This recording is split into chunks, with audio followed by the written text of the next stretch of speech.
All right, well, the lighting right now is insane. Look at this. That will not last long. Yep, it's already gone. All right, ladies and gentlemen, my Jarls and my House Carls. Today, I wanted to bring you a different type of pitch video. The first time was for a Thor 5 movie. The second time, which was the last video, was a one-season Blade TV show pitch. And this time I wanted to step away from the Marvel, and this time I actually wanted to create a plan for an entire TV series, not just one season, but an entire series. For this, I'm probably most excited because it's an adaptation of my absolute favorite game ever, and that is The Elder Scrolls V: Skyrim.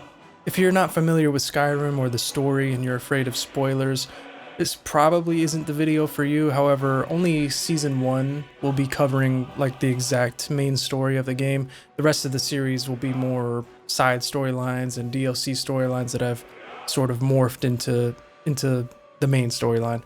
So no need to worry about that. But without further ado, let's not waste any more time. Let's get directly into my pitch for the Elder Scrolls TV show that we desperately need. Season 1, Dragonborn.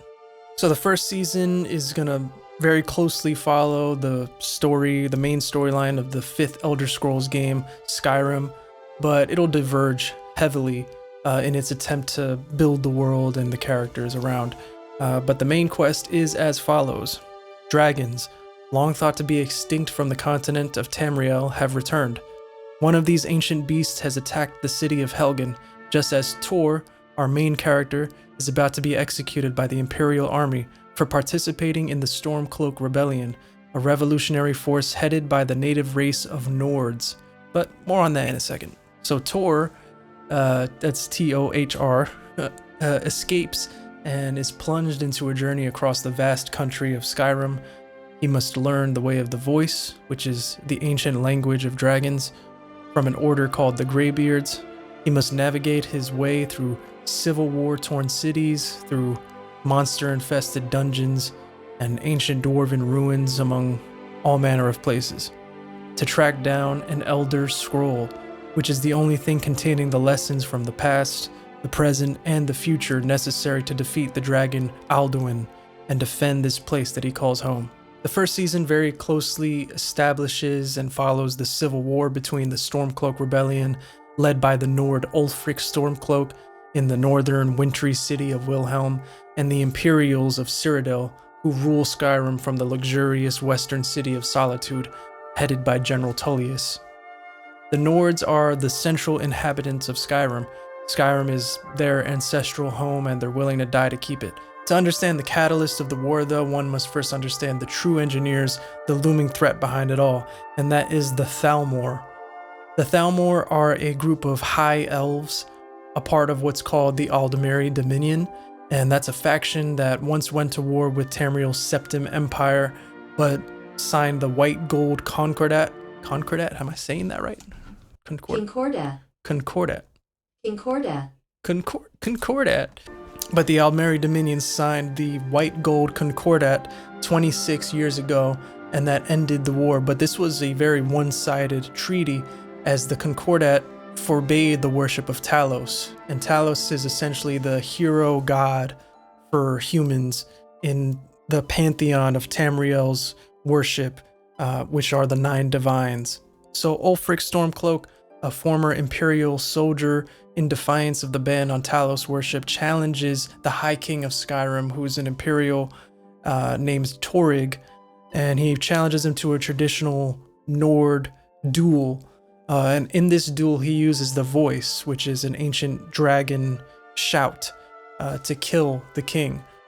So this regicide sends a ripple throughout Tamriel, and the Imperial army attempts to arrest Ulfric, but he escapes and he declares open rebellion. So that's the start of the whole Stormcloak Rebellion. Despite the White Gold Treaty, the Aldmeri Dominion is constantly attempting to undermine the Empire by fanning the flames of Skyrim's civil war, ceding their powers across Skyrim and, according to their plan, across all of Tamriel. So with all this political strife and warfare in the background, the world of Skyrim is fully realized as Tor Dragonborn throws a wrench into this militaristic cog. I see Tor first siding with the Nords because they're his brethren and Ulfric Stormcloak, but slowly over the course of the series he'll unravel this sort of crazed, power-hungry, xenophobic fanaticism that lies in Ulfric, and yeah, he'll probably turn against them at some point, realizing that the Imperial forces that once united Tamriel can do it again, but first they need to break free from the influence of the Aldmeri Dominion. So this is a major storyline that will progress throughout the entire series. But throughout Season 1, Tor will also meet people along the way that'll set up for future seasons, such as Brynjolf, the leader of the Thieves Guild in the city of Riften, or Delphine, one of the last remaining members of the Blades, which is an order that once defended the Emperor of Tamriel, but now is going to help Tor in this first season to fight the dragons. And even Lydia, who, for those who've played the game, know she's a lovable, iconic companion. She becomes your housecarl when the Dragonborn is promoted to Thane of the city of Whiterun when he defends it from a dragon attack. To go over the entire main story would take an entire video in and of itself, so to boil it down, Tor finds the Elder Scroll, which allows him to go back in time and learn the Dragon Rend Shout, essentially the only thing capable of grounding the dragon Alduin so that he can actually fight him, and he defeats the dragon. Season 1 also ends with a sort of tease for Season 2, and that's the mention of the Dragonborn by Brynjolf, the leader of the Thieves Guild. Which brings us to Season 2, the Thieves Guild. So you guessed it, the Thieves Guild will be at the forefront of Season 2 as it's one of my absolute favorite storylines from the game. Riften, a worn down, dreary, fog-blanketed city in the south of Skyrim, has a secret. A band of thieves and pickpockets tucked in a cistern underneath the city. But the guild has a problem. They're slowly fading into irrelevance, into non-existence. However, the top brass sees an opportunity in the wandering Dragonborn. After defeating Alduin, Tor is left without a purpose. He saved the country, but there's still no peace. He can't return to the Stormcloaks, and he can't switch sides to the Imperials, so what's left? It is this lack of purpose that Brynjolf, the leader of the Thieves Guild, exploits in an attempt to bring back the guild to its former glory. Throughout the season, Tor must unlock the secrets of the Thieves Guild and along the way find out who he can and can't trust. As the story progresses, he learns the truth, which is a doozy, so get ready as I attempt to unpack the lore here. So essentially there are 3 members of the Thieves Guild who were chosen by a godlike entity, the Daedric Prince Nocturnal. They are dubbed the Nightingales. Their job is to guard the skeleton key, which can open any lock and get you anywhere, and is kept at the Nocturnal's altar in the dungeon very epically called the Twilight Sepulchre. But the skeleton key was stolen by one of the Nightingales, Mercer. He betrayed them, which they realized a little bit later, so the entire guild fell out of favor with Nocturnal, which is the reason they believe the guild is on the decline. The entire goal is to use Tor, the Dragonborn, to help them get the skeleton key, kill Mercer, and for Tor to become the 3rd Nightingale to get back in the good graces of Nocturnal. It is an awesome storyline that I wish I could take credit for, but it's all in the game, it's all there. Alongside this main quest, of course, is the Civil War, tying into every aspect of the world of Skyrim. We'll get more of the family drama of General Tullius and the Imperial family, more of the sort of Mad King decline of Ulfric Stormcloak, and more of the plotting by the Thalmor High Elves. We'll also in this season get more of Tor's backstory, since in the game you're the one who creates the character, you're the one that comes up with their name. I just came up with Tor. It's probably a terrible name, but you don't really get a backstory because you're the character. So all of that will be new to the TV series. By the end of the season, Tor will have gained 2 new weapons. One is the Nightingale's armor, which can temporarily make him invisible, and the other will be essential to the next season, and that is Dawnbreaker. It's a fan favorite. This magic glowing sword that has the power to burn and ensnare souls. This becomes his main weapon throughout the rest of the series. Instead of finding it on the floor of some cave like in the game, it'll be bestowed upon the Dragonborn by Nocturnal as a thanks for retrieving his skeleton key. Season 2, of course, will end with another tease for the next season. Tor returns to the ruins of his farm, which was devastated by the war, the reason for his siding with the Stormcloaks. He reminisces about his wife, Anna, who is presumed dead. Then a courier comes along and has a message. I've been looking for you. Got something I'm supposed to deliver. It is a map, one that follows a path to a fort. The fort's name? Dawnguard. Yeah, I saw some of your ears perk up. Some of you might be thinking, if you're familiar with the game, why do Dawnguard for Season 3? Like, there's a lot of other storylines that you could possibly do. I just really love that storyline. For those of you who don't know, Dawnguard is a DLC, downloadable content, side extra storyline. Vampires have been terrorizing Skyrim, and Tor, now a full-time nomad wanderer, journeys to Fort Dawnguard, where he learns of the return of the Volkihar Lord Harkon, who seeks to plunge the world in eternal darkness by enacting a prophecy called the Tyranny of the Sun. Season 3 will follow the usual Civil War storylines, but a lot less this time since Tor's story once again takes the center stage.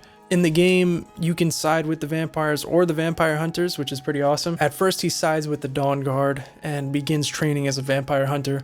Along the way, he unravels secrets about them and about the vampire bloodlines. His sword, Dawnbreaker, has essentially the power of the sun In the palm of my hand. which makes it very useful against vampires. Tor is nearly convinced by a companion who he falls for. Some of you would already know this is Serana, to side with the vampires, and he's even offered immortality and to become a vampire. Serana turns out to actually be the daughter of Lord Harkon, tasked with seducing Tor and gaining his Dragonborn ability for the vampire cause, for with this power they could be unstoppable. Tor ends up turning down this offer for immortality and sides with the Dawnguard again. Midway through the season, a massive battle destroys their fortress and scatters the Dawnguard across Skyrim. Tor and some of the others are hiding out in Whiterun when the vampires attack, hoping to finish them off. Now, this is where an exciting faction from the game that I've strategically failed to mention until now comes into play. The remnants of the Dawnguard are saved by the Companions. So the Companions are a warrior guild out of Whiterun, but they are no ordinary foot soldiers, they're actually werewolves. The Companions are some of the first characters that you meet when you arrive in Whiterun in the game. And so same thing with Season 1, it's some of the first people that he meets. So the revelation that they're actually werewolves comes as quite a shock to him. The rest of the season follows the Dawnguard attempting to rally against the vampire threat after their leader Isran is taken by Lord Harkon. The major conflict arises between the Dawnguard and the Companions though. The Dawnguard doesn't want to ally with the Companions for they detest werewolves just as much as they detest vampires. But Tor, being the great hero unifier that he is able to unite them anyway so that they could take on the bigger enemy. The Dawnguard and the Companion Alliance sneaks into Castle Volkihar, secluded on an island in the Sea of Ghosts, but Harkon saw this coming and traps them. In a major twist, Isran, the Dawnguard leader, is revealed with a bite mark and glowing red eyes. He has been turned into a vampire. Many of the Dawnguard and Companions are slain, but Tor and the rest are able to escape the castle with Isran in a heavy season cliffhanger. So, for the first time, Season 4 will continue the storyline directly from the previous season, as I just really got into this Dawnguard story. I thought it was so cool and thought it could be expanded even more than from the game, as evidenced by the connection with the Companions, which wasn't in the game, the whole vampire-werewolf dynamic, and more connections that'll be made throughout this season, which you'll see. So Season 4 begins right where we left off at the end of Season 3. Little hope remains. Despite escaping with their leader Isran, he's a vampire now, so nobody knows what to think of that. And he reveals that Lord Harkon has in his possession an Elder Scroll. Only Tor has seen one of these and knows how it works, and he figures that Harkon will use it to convene with the past vampire lords and enact the prophecy. On the other side of Skyrim, Ulfric's Stormcloaks sees Tor's defense of Whiterun, which had officially sided with the Imperial army, as a direct slight to him, and orders Tor killed. But the soldier that he sends to perform this task is slain by Ulfric's court jester, Cicero. Cicero reveals himself at night in Ulfric's chambers to be an assassin for the shady Dark Brotherhood, and Cicero takes the contract for himself. Little is known about the Dark Brotherhood, only that they act as mercenaries taking hired assassination contracts, but mostly as a secretive cult that worships a void entity a god of death. By the middle of the season, the Dawnguard and Tor are able to battle Harkon. Tor makes a difficult choice in entrusting Serana, who wishes to turn against her father. It turns out to be real, and she helps to take down the Vampire Lord before he can permanently blot out the sun. The Elder Scroll is retrieved and sent far away to the College of Winterhold, a school of magic. The Dawnguard War is over, but while Isran and Tor are walking along Fort Dawnguard, suddenly Isran is murdered, and Tor is surrounded by Dark Brotherhood assassins. But instead of killing him, one of them steps forward and takes off the mask and hood. It is Anna, Tor's lost love, the woman who was once his wife. This emotional reunion is cut short as she is cold and unforgiving. Cicero goads her to kill Tor, but she has other plans. The assassins take Tor to their base behind the Black Door. Here, Thor meets Astrid, the leader of the Dark Brotherhood, and she explains the whole deal with the Dark Brotherhood, essentially their attachment to this entity called the Night Mother, and their goal to bring souls closer to the other entity, Sithis. Anna vouches for Tor, claiming that he would make an excellent assassin for them. Some of the Brotherhood disagree with this since it's malpractice for them to back out on a contract and not fulfill it, but Astrid hears her out. She tasks Tor with an assassination. If he does this, he'll have proven himself. Tor finally gets a moment with his long-lost wife. Her love for him hasn't completely gone, but she can't express it now. She insists that he does what Astrid tells him to do, or she will be ordered to kill him. Tor ventures out with Cicero to carry out the hit. The target is someone that Tor has never heard of, but very quickly finds out it's the cousin of the Emperor of Tamriel, Titus II, Vittoria Vici. The assassination is to be carried out on her wedding night. Tor finds out that the order came from none other than the Thalmor, the arm of the High Elven Aldmeri Dominion. In the game, Astrid believes the assassination will somehow broker a ceasefire and peace between the Stormcloaks and the Imperials, but that didn't really make a whole lot of sense to me. So in the show, it's meant to have the complete opposite effect, by the Thalmor further inflaming the tensions and ramping up the war to its climax. Tor, of course, doesn't go through with the assassination. He even kills Cicero, but Anna is there to complete the contract, much against his wishes. His heart is broken, and now she's tasked with killing him. But first she escapes, leading to the Thalmor imprisoning Tor and delivering him to General Tullius. The elves lobby for a swift and public execution, but Tullius has different plans. He knows that the Thalmor are behind it all, and that the Dark Brotherhood is connected. He offers Tor a proposition: handle your business, but when it's over, work beside him to end the war. Tor realizes that the Imperial army can be the unifying force in Skyrim, but only behind someone like Tullius, someone willing to undermine the Aldmeri Dominion, the true enemy of Tamriel. So Tor agrees. Tor returns to the Dark Brotherhood's hideout and battles them. In the final showdown with Astrid and Anna, Anna is reminded of her love for Tor. He vows not to hurt her. If she wishes to end it here and now, he won't stop her. Instead, she slays Astrid and reunites with Tor. However, Tor has work to do. He's vowed to fight for the Imperials. She tells him that when that's done, when he's finally free of his duties, to find her back home. So that ends Season 4. It continues and concludes the Vampire War and spins off into a new thing that brings the Civil War to the forefront and ties in an awesome story from the game in the Dark Brotherhood. And now, things heat up to a boiling point. Season 5, All-Out War. Stormcloak renews his hatred for the Imperials since being framed by the Thalmor for Vittoria Vici's assassination, and since the Dragonborn made a deal to work with the Imperial General Tullius to fight beside him. Season 5 will entirely follow the Civil War. Ulfric Stormcloak is after something that'll change the tide of the war. He is after the Eye of Magnus, an artifact that, at the beginning of the season, was found in a dungeon below the College of Winterhold by its mages. It's said to contain an immense amount of magical power. General Tullius, though, wants this power for himself.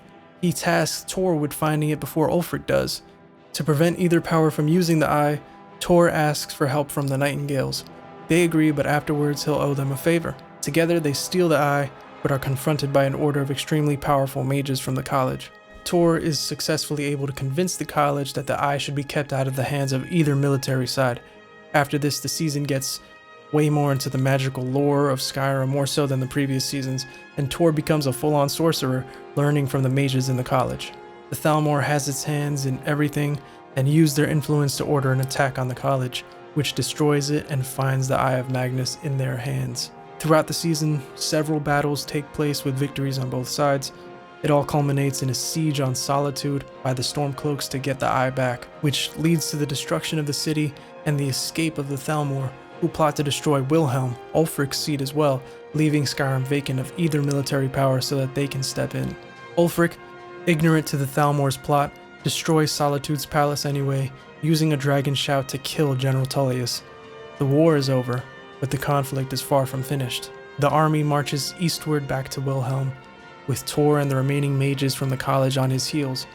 Even though they hate what Ulfric has become, they can't allow him to walk into a trap and risk the devastation of Wilhelm and its innocent inhabitants at the hands of the Thalmor. The final clash between the mages, the Stormcloaks, and the Thalmor takes place at Wilhelm. The power of the Eye of Magnus is released, and the city is destroyed, but not before the Thalmor leadership are killed. Ulfric and Tor face off in the ruins of the innocent town. Ulfric, plagued with madness, blames all of these hardships on the Dragonborn. The two Nords, the two sons of Skyrim, battle for the future of their ancestral land. Ulfric is slain and falls. The season ends with the fate of Skyrim up in the air, and a moot call to decide a new High King of Skyrim. Tor, with duties to see this through, can only dream of returning to his beloved Anna. But it wouldn't be a season ender without a cliffhanger, would it? We see an old dragon tomb in the Sanctuary of the Blades underground. The earth begins rumbling, and a fiery explosion blasts the tomb, and a roar of a dragon is heard. The dragons have returned again. Season 6, Dragondeath. Honestly, I grappled with ending the series at Season 5 because it seemed like the perfect ending, bringing peace to Skyrim essentially, and also I didn't really have much story for Season 6 for this one, but it's a video. For the sake of wanting more dragons, I put together a little something anyway, so here it is. The final season of my Skyrim TV series will see the return of the dragons yet again, bringing things full circle to the first season of the series and the whole central story of the game. Weeks have passed since Balgruuf was named the High King of Skyrim. Tor Dragonborn is the Jarl of Whiterun in his stead, with his lovable companion Lydia serving as Thane. However, the peace cannot last, as the Blades come to warn him about the dragon's return. The mystery of the dragon's return comes down to the ultimate and immortal balance of good and evil this season. The Aedra, which are the light, the entities who took part in the creation of Mundus, which is the world, and the Daedra, the dark, evil, demonic forces who refuse to help create Mundus and who inhabit a plane of existence called Oblivion.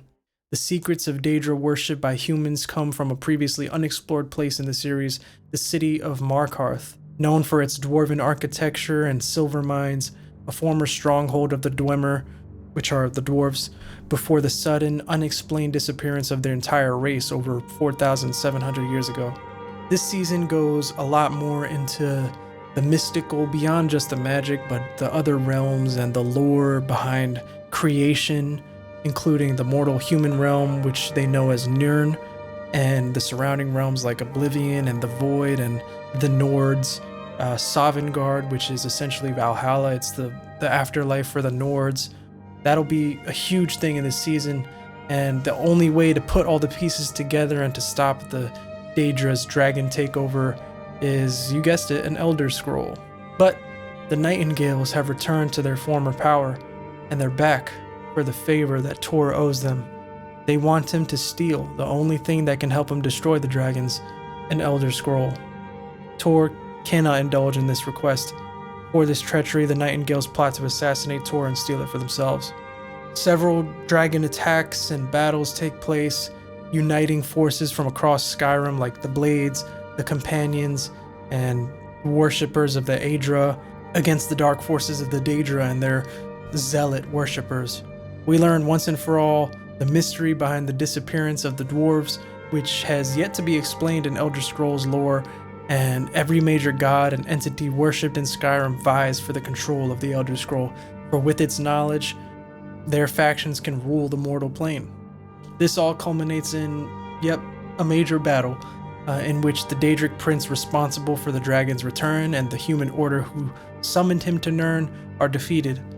Finally, there is peace in Skyrim, The series ends with Tor finally free of his purpose as a hero, returns to his old home in Skyrim, and he finds his wife Anna already rebuilding. He joins her, and all is well. So that's it. That's my 6th season pitch for the Skyrim TV show. I can totally see this being one of many spin-offs. Maybe there can be like an Oblivion show or Morrowind, Hammerfell, whatever. There's simply so much in the Elder Scrolls world. The lore is so vast that I couldn't possibly get to all of it in this video, but since Skyrim is so close to my heart, this was the story that I wanted to tell, and to me, it's the show that we most desperately need. I think people will eat it up. I think there's no reason to believe this show wouldn't be the biggest show on TV if they made it. So, cross your fingers, here's to hoping. Maybe somebody at Bethesda or HBO or something will see this. But I hope you all enjoyed the video. If you did, please like, comment, and consider subscribing. Until next time, this has been Jacob R. Cologne or JRC. See ya.